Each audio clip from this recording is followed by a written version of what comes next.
السلام عليكم ومرحبا بكم في قناة شيف محمد. اليوم غادي نشارك معكم انجح وصفة تاع بيتزا كاري. غادي تجيكم كيما تاع المحلات سوا غادي تجيكم طرية من داخل ومقرمشة من برا بمكونات اقتصادية وانتي حضرتيها. قبل ما نبداو في الوصفة تاعنا ما تنسوش الضغط على زر اللايك والاشتراك بالقناة وتفعيل زر الجرس هكذا باش توصلوا بكامل الوصفات.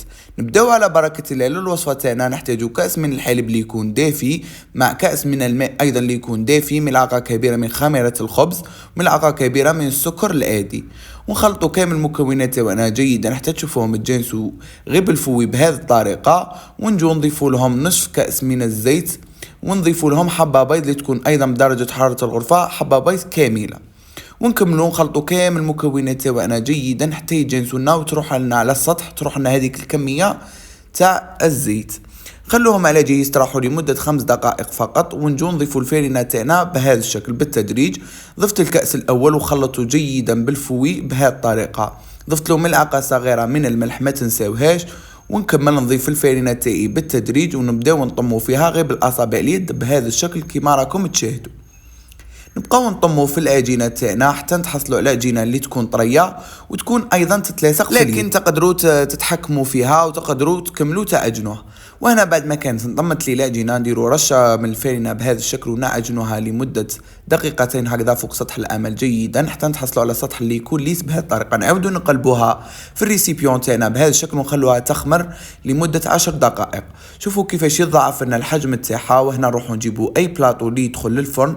انا استعملت هذا البلاطو وندهنوه بكميه من الزيت ونبقاو نكسلو في العجينه تاعنا هكذا غير باليد بهذا الشكل. نوسعوها على كامل الحواف تاع البلاطو تاعنا بهذه الطريقه كما راكم تشاهدون. نوزعوها على كامل الحواف ونسويو كامل الجوانب تاعنا. وانا بعد ما كنت سويت لها كامل الجوانب بهذه الطريقه شوفوا كيفاش تشكلت عندنا. وهنا نروح نجيب كميه من الصوص طوماط اللي كنت حضرتها في المنزل. اذا راكم حابين الوصفه تاع الصوص طوماط او صلصه الطماطم اكتبوا لي فقط في التعليقات وغادي نشاركها معاكم. غادي تجيكم رائعه بهذا الشكل. وهنا نديروا كامل كميه تاع صوص طوماط تاعنا نسويوها على كامل الحواف تاع البيتزا تاعنا. وهنا كانت عندي كمية من الفلفل اللي كنت قطعته إلى شرائح بهذه الطريقة وكنت سويته على كامل البيتزا تاعي بهذا الشكل. ثاني كانت عندي كمية من الزيتون وأنا درت هنا في هذه الوصفة تاعي استعملت الثوم.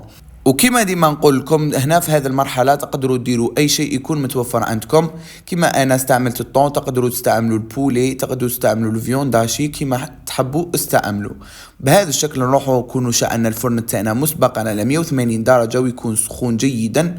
ندخلوا البلاطو تاعنا يطيب قليلا. بعد ما تشوفوا بدا يدخلوا طياب ننزعوه. وهنا كانت عندي كميه من الكاشي اللي كنت قطعته الى مكعبات بهذا الشكل ونجيو نديروا له كميه من الفرماج بهذه الطريقه. وهنا الفرن تاعنا يكون ايضا مسخن جيدا.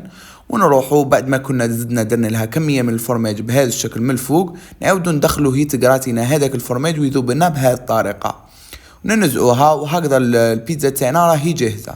ونروحوا نقطعوها الى مربعات بهذه الطريقه وقدموها راح تجيكم قراف بنينه. شوفوا كيفاش غادي تجي طريه من الداخل وتجيكم مقرمشه من برا. وصفة سهلة سريعة بزاف بنينة لازم عليكم تجربوها. وهنا نكون وصلنا لافان تاع الفيديو. اذا عجبتكم هذه الوصفة ما تنسوش الضغط على زر اللايك والاشتراك بالقناة وتفعيل زر الجرس وتبارطاجوها مع اصحابكم وتخلوا لي رايكم في التعليقات. وما تنسوش ايضا تابعوني الى كامل مواقع التواصل الاجتماعي.